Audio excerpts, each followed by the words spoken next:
Hello everyone, my name is Agada Dashley and I am a student of political science at Memorial University in Canada, and this is the first of hopefully many YouTube videos where I just ramble and yap about things I like from a political science view unlike a theoretical view.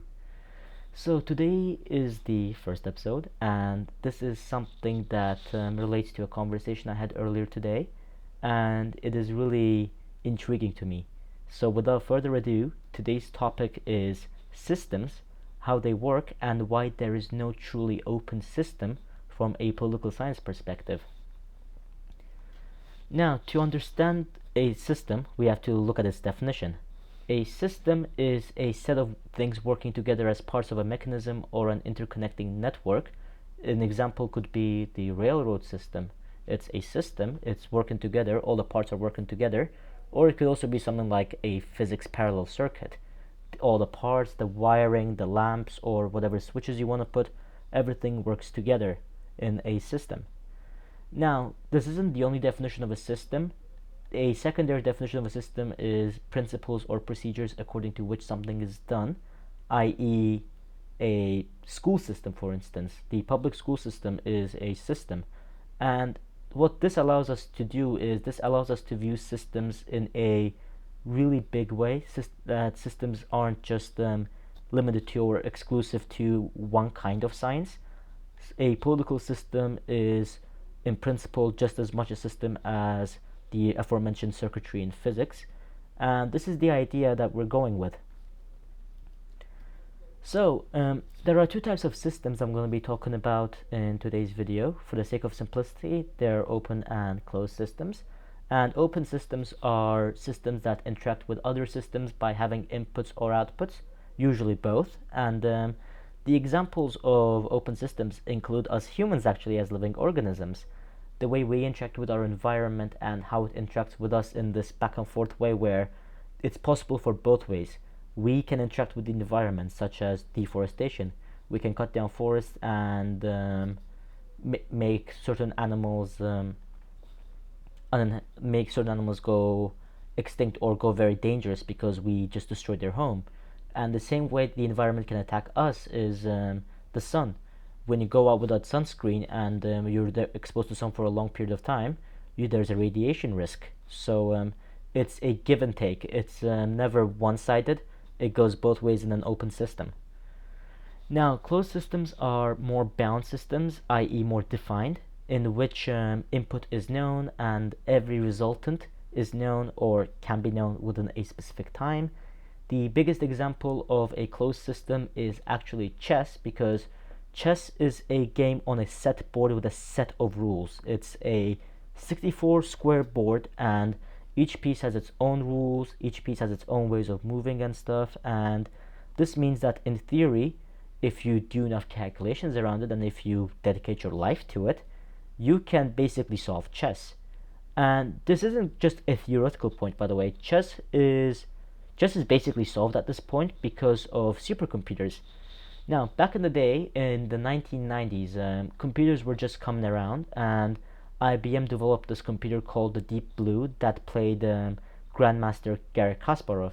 Now, Kasparov won in a general series, but the Deep Blue took a game or two from him, and it was kind of a point where we realized that these computers can mean serious business because they can calculate the outcomes. Because there are outcomes in chess, the board isn't infinite. You can't just move a piece to like a million squares away. There's always a set closed system. And this is why nowadays computers can calculate everything. My phone right here, a chess engine I have on my phone here, this is more powerful and can beat any chess grandmaster today, dead or alive. So the biggest example and the most famous example, if you will, of a closed system is chess. Now, why is this conversation of systems important? Well, systems help us understand everything around us, and knowing the system can help you take advantage of it for ill or good purposes. And open systems have far too many variables and possibilities that solving them are basically impossible, whilst closed systems, if studied and understood, can be exploited or outright broken. To give an example, think of an open system as like a multiverse with infinite possibilities. There is, statistically speaking, there's a 100% chance that there's a world in which I am, let's say, Canadian, or I was born in Haiti, or I was 7 foot tall, like a professional athlete. There's all these possible realms and stuff, and that's kind of what open systems are. There is so many possibilities that you cannot exactly calculate. You cannot exactly work a method around it. But closed systems, on the other hand, because of their nature, can be broken or exploited, and the easiest systems to break are thus closed systems, since there are no outside factors that affect the system in a completely random way.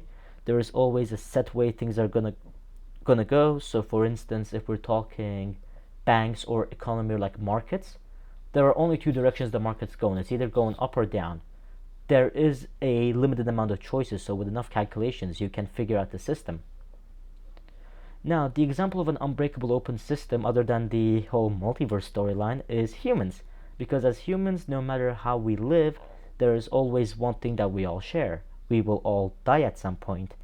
Now, to break the system of being a living organism is to just live forever. And last time I checked, there are no humans that have lived forever. So that's why you cannot exactly break an open system. But closed systems, on the other hand, can and have actually historically been broken. Now, the aforementioned example of markets and banks and like the whole economy aspect, because we are doing political science and like economy does have a big role in political science and politics, is George Soros could be used as one, because George Soros used the banking system to break the pound and basically almost destroy the British economy. The 2008 global crisis had winners that bet against the American market, with their story being made into a film you might have seen called The Big Short. And these aren't like historic, because 2008, now that you think about it, was 16 years ago. It's over a decade ago. Even something as recently as 2021, with the whole GameStop short squeeze, is an example of a system that can be exploited and broken since it's closed. Due to its nature, it can be broken. Now, with all this being said, why are there no open systems in political science? Now, whilst us as humans can interact with everything, including our political intelligences, the bigger picture is that there's always a closed system. Now, the government, as the highest sovereign within a state, itself is a closed system, and it doesn't matter if a state is a democracy or a dictatorship or even a theology. It doesn't matter what kind of system the government is running, how a state is run. It doesn't matter. The rights given to a government and election systems and laws within a state, this is all in a closed system. So this means we can always elect someone into power in Canada, for instance, but they need to meet some prerequisites. The Canadian Prime Minister, for example, no matter what party they represent, is a Canadian citizen, and they have to be able to run for the position. An American, or I myself as an Azerbaijani citizen, cannot run for Prime Minister in Canada.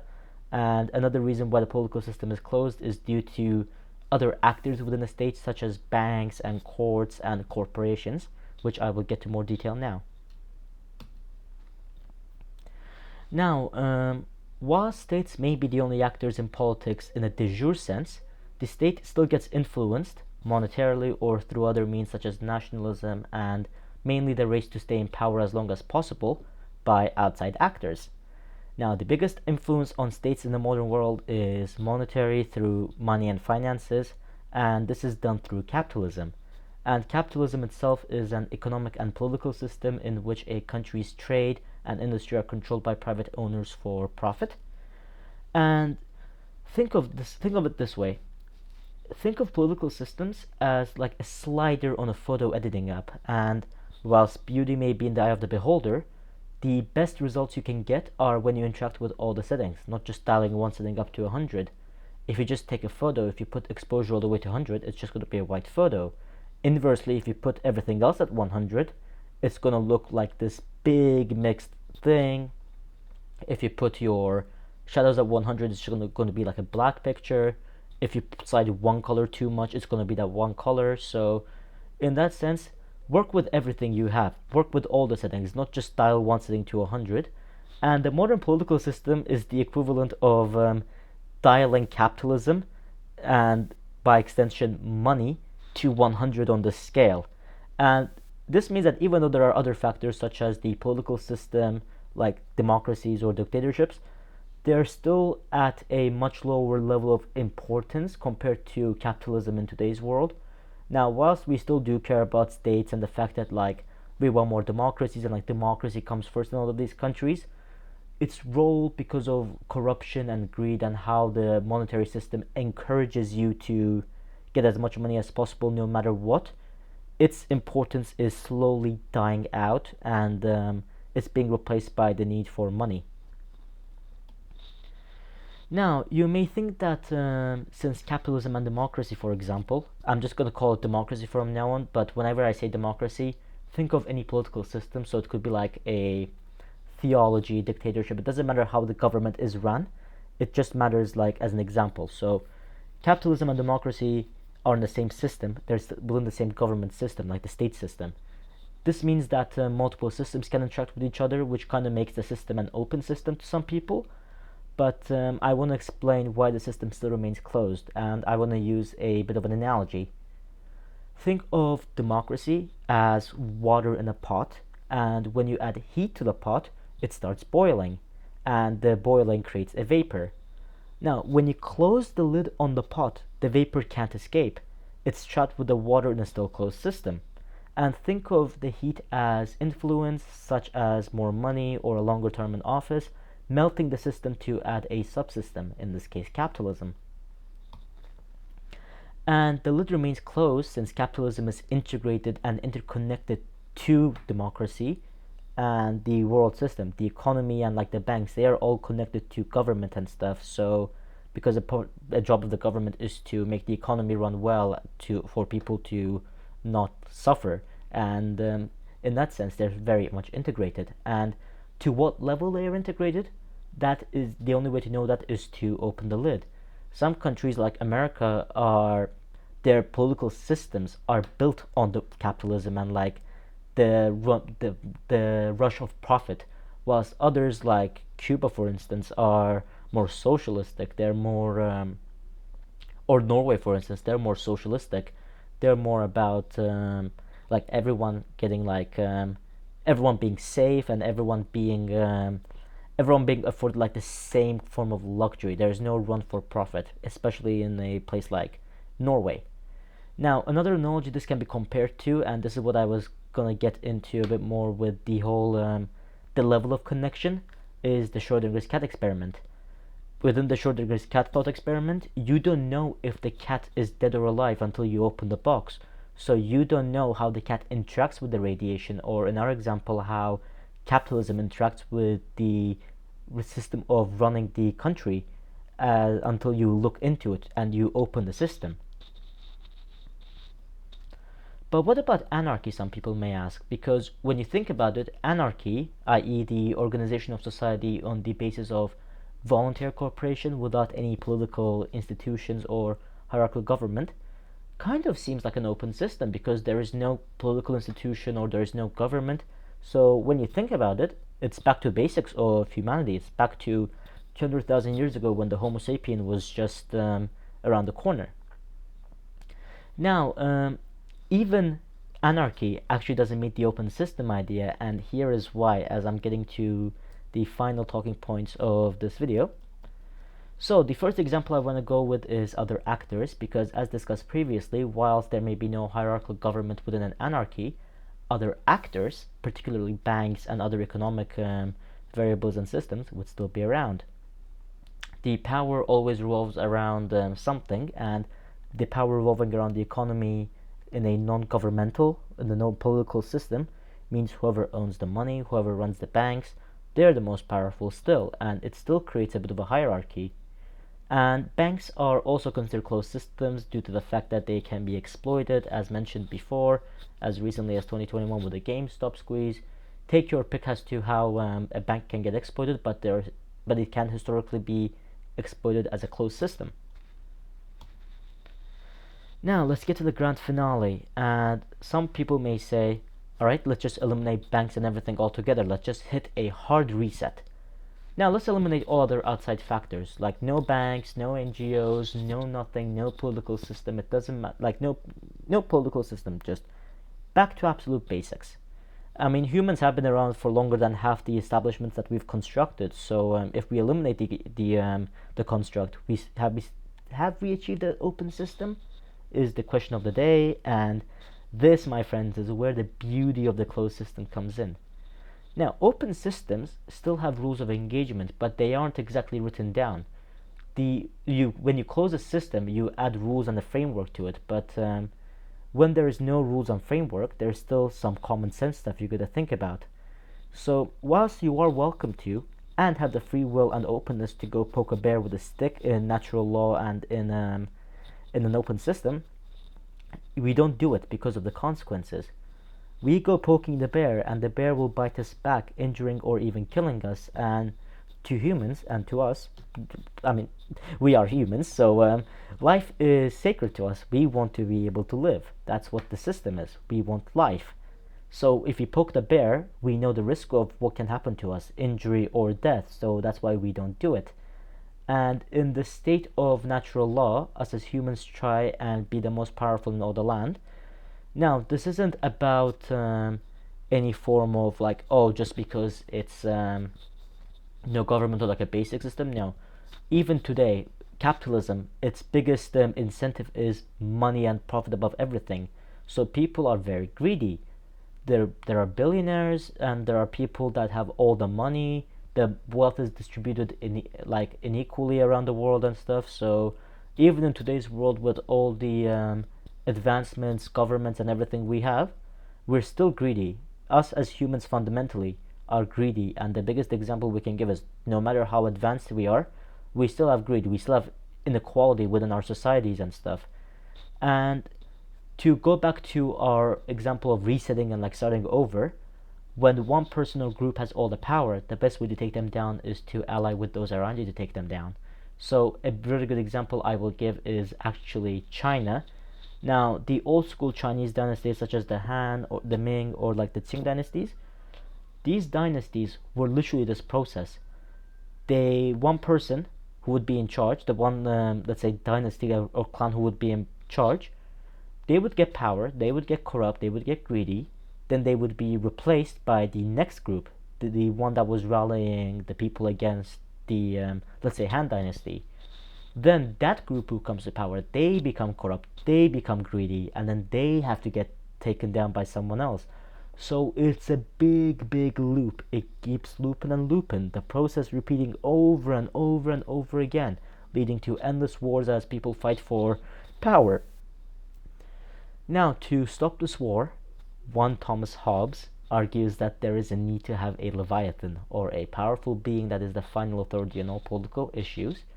And Hobbes' definition of a Leviathan is more literal, something akin to a king, but here is what I want to get at.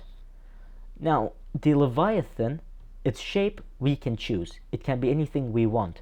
The Leviathan is just the vessel. It can be a democratically elected government, it could be a dictator, it could be a religious group, it could be anything. In terms of its shape, it can take the form of anything we want it to take. But the Leviathan power still remains. We just give it a new face. The absolute final authority on all political issues, Leviathan's power, is still there.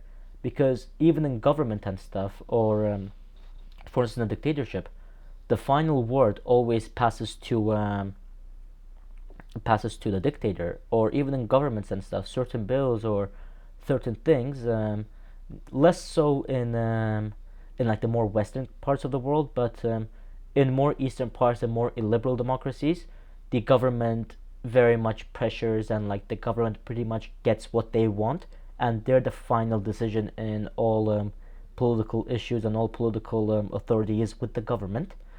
And with this in mind, I hope you see where I'm going with this.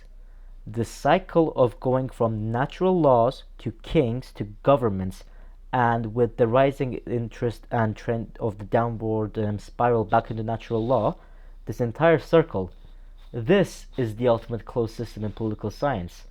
From the very start, we have just basics. We have no systems established. We have nothing.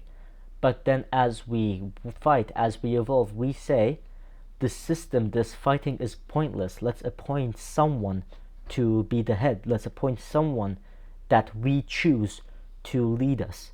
Then that can become one person or one being for any reason. It could be a king that comes to power on the basis of them being divine, or it could be governments, it could be parties that we agree with. It could be, for instance, the Liberal Party, the Conservative Party. It doesn't matter what party it is. You agree with them, you vote them, and you want them to take power. It doesn't matter how the government is organized. It doesn't matter if the one party that's first past the post gets the entire office, or it doesn't matter if each party gets a number of seats depending on their percentage within the election. It doesn't matter how the government is organized. It doesn't matter how this goes. The trend is we start from zero. We go to the need for a Leviathan. We choose the form of the Leviathan, and when the Leviathan eventually gets corrupt or gives into our more human nature and gives into natural law, we repeat the cycle. You cannot break this system. You can only understand how it goes, and you can only you cannot break the system in the sense that you cannot completely get a separate form of leadership. You cannot get a separate form of political governance. But what you can do is see the trends. You can study the system, and you can say, if things go bad and if we go back to natural law, I want to be able to defend myself, or I want to be able to have people I rely on and stuff. So with this being said, the grand finale that ties everything together, the political system, no matter how we reset it, no matter how we think of it, because of our nature as humans and how we think and how we operate, will always remain a closed system. And that is all, folks. Thank you for listening in and watching the video. Have a great rest of your day. Goodbye.